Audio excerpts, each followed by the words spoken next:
പുഴകളുടെ നഗരമായ തൊടുപുഴയുടെ നഗരവീതിയിലൂടെ ഇന്നലെ ഒരു പുഴയൊഴുകി.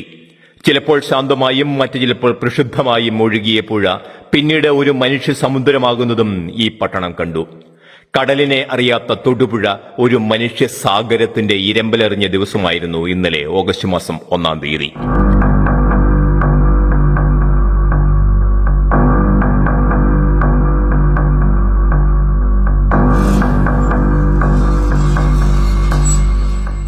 ഇനി അല്പം ഫ്ലാഷ് ബാക്ക്.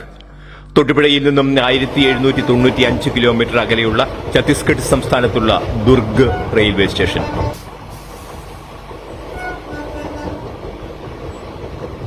ദുർഗ് സ്റ്റേഷനിൽ വണ്ടി ഒരു ചെറിയ രോദനത്തോടെ നിരങ്ങി നിൽക്കുകയാണ്.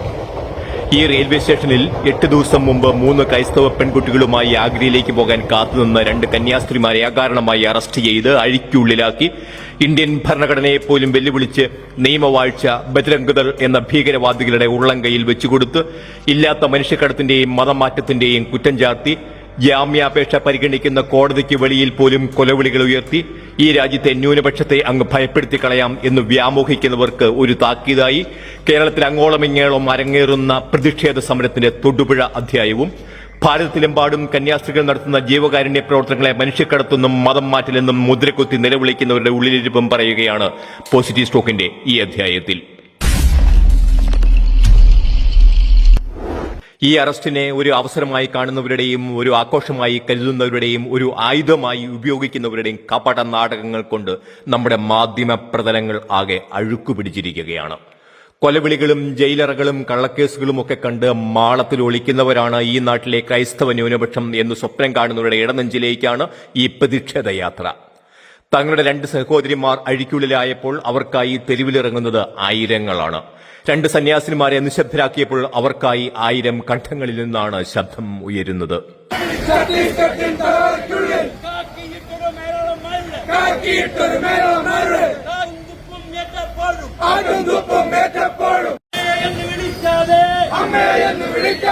കോതമംഗലം രൂപതയിലെ സന്യാസ കൂട്ടായ്മയും വിവിധ സംഘടനകളും നേതൃത്വം നൽകിയ ഈ പ്രതിഷേധ റാലിയിൽ അണിനിരന്നത് ആയിരങ്ങളാണ്.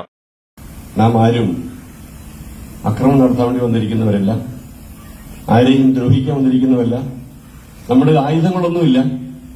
പക്ഷെ നമ്മുടെ കയ്യിൽ സുവിശേഷമുണ്ട്. സുവിശേഷം പ്രഘോഷിക്കുവാൻ നമുക്ക് അവകാശമുണ്ട്. നമ്മളത് ചെയ്യും, എവിടെയായിരുന്നാലും ചെയ്യും. കാരണം ഭരണഘടന നമുക്കതിനുള്ള അവകാശം തന്നിട്ടുണ്ട്.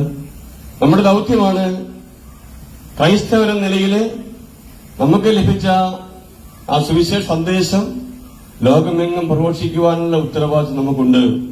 നിങ്ങളറിയണം, ദുർഗിലെ റെയിൽവേ സ്റ്റേഷനും ദുർഗിലെ ജയിലറയും ആർക്കു വേണ്ടി ശബ്ദിക്കുന്ന അവിടുത്തെ വ്യവഹാര മുറികളും ഇന്ന് ഈ രാജ്യത്തെ ക്രൈസ്തവന് പകർന്നുകൊടുക്കുന്നത് വല്ലാത്ത ഒരു ഊർജ്ജമാണ്, വല്ലാത്ത ഒരു ഒത്തൊരുമയാണ്. കാരാഗൃഹങ്ങളും പീഡനമുറികളും കൊലവിളികളും ക്രിസ്ത്യാനിക്ക് എന്നും ഒരു ഉണർത്തുപാട്ട് ആയിട്ടേയുള്ളൂ. അല്ലെങ്കിൽ ഈ സമൂഹം എന്നേ ഈ ഭൂമുഖത്തു നിന്ന് തുടച്ചു മാറ്റപ്പെടുമായിരുന്നു. ഇനി ഈ രാജ്യത്തെ ക്രൈസ്തവ വിരോധികൾ അറിയണം, മനുഷ്യക്കടത്തുകാരെന്നും മതം മാറ്റക്കാരെന്നും മുദ്രകുത്തുന്ന 1,00,000-ലപ്പുറം മാത്രം വരുന്ന ഈ സന്യാസിനിമാർ മനുഷ്യക്കടത്തുകാരും മതം മാറ്റക്കാരും ഒക്കെ തന്നെയാണ്. അവർ നിരന്തരം അന്ധകാരത്തിൽ നിന്ന് മനുഷ്യനെ വെളിച്ചത്തിലേക്ക് കടത്തിക്കൊണ്ടുവരുന്നു. വിദ്യ പകർന്നുകൊടുത്ത് അവരുടെ മതം, അവരുടെ ചിന്ത അവർ മാറ്റിക്കൊണ്ടിരിക്കുന്നു. നമ്മുടെ നാട്ടിലെ ആശുപത്രികളിൽ നഴ്സുമാരെ സിസ്റ്റർ എന്ന് അഭിസംബോധന ചെയ്യുന്നത് പോലും സിസ്റ്റർമാർ തുടങ്ങിവെച്ച ശുശ്രൂഷകൾ നമ്മുടെ നഴ്സുമാർ ഏറ്റെടുത്തതുകൊണ്ട് മാത്രമാണ്. ഈ മഹത്തായ പാരമ്പര്യവും സ്നേഹസേവനവുമൊക്കെയാണ് ASMI സന്യാസ സഭയിലെ അംഗങ്ങളായ സിസ്റ്റർ പ്രീതിയും സിസ്റ്റർ വന്ദനയും അടക്കമുള്ളവർ ഇന്ത്യയുടെ പല സംസ്ഥാനങ്ങളിലായി തുടർന്നുകൊണ്ടിരിക്കുന്നത്. ഇന്നും ഭാരതത്തിൽ, പ്രത്യേകിച്ച് ഉത്തരേന്ത്യയിൽ നിലവാരമുള്ള ഒരു സ്കൂളിന്റെ പേരിനോടൊപ്പം കോൺവെന്റ് സ്കൂൾ എന്നൊരു വാലും ഉണ്ടാകും. ഒരു സ്കൂൾ ക്യാമ്പസ് കാണുക. ഛത്തീസ്ഗഡിലെ ആദിവാസി മേഖലയായ കുങ്കിരി എന്ന സ്ഥലത്ത് ഈശോ സഭ 1947 സ്ഥാപിച്ച ഹയർ സെക്കൻഡറി സ്കൂൾ. ഈ സ്കൂളിൽ വർഷങ്ങൾക്ക് മുമ്പ് തികച്ചും സൗജന്യമായി സ്കൂൾ വിദ്യാഭ്യാസം പൂർത്തിയാക്കി ക്രൈസ്തവ മിഷണറിമാരുടെ ശിക്ഷണത്തിൽ വളർന്ന ഒരു ബാലനുണ്ടായിരുന്നു. അയാളുടെ പേര് വിഷ്ണു ദേവ് സായി. അയാളിപ്പോൾ ഛത്തീസ്ഗഡ് എന്ന സംസ്ഥാനത്തിന്റെ മുഖ്യമന്ത്രിയാണ്. അതെ, മിഷണറിമാർ മനുഷ്യക്കടത്തുകാരാണ്, മതം മാറ്റുന്നവരാണ്. അവർ അത് ചെയ്യുമ്പോൾ തങ്ങൾക്ക് ലഭിക്കുന്ന പരമ്പരാഗത വോട്ടുകൾ അവർക്ക് നഷ്ടപ്പെടും. അതുകൊണ്ട് വെളിച്ചത്തിന്റെ മാലാഖമാരൊക്കെ ഞങ്ങൾക്ക് ശത്രുക്കളാണ്. അവരെ കള്ളക്കേസിൽ കുടുക്കി ജയിലിൽ അടയ്ക്കുക എന്നുള്ളത് ഞങ്ങളുടെ നിലനിൽപ്പിന്റെ ആവശ്യമാണ്.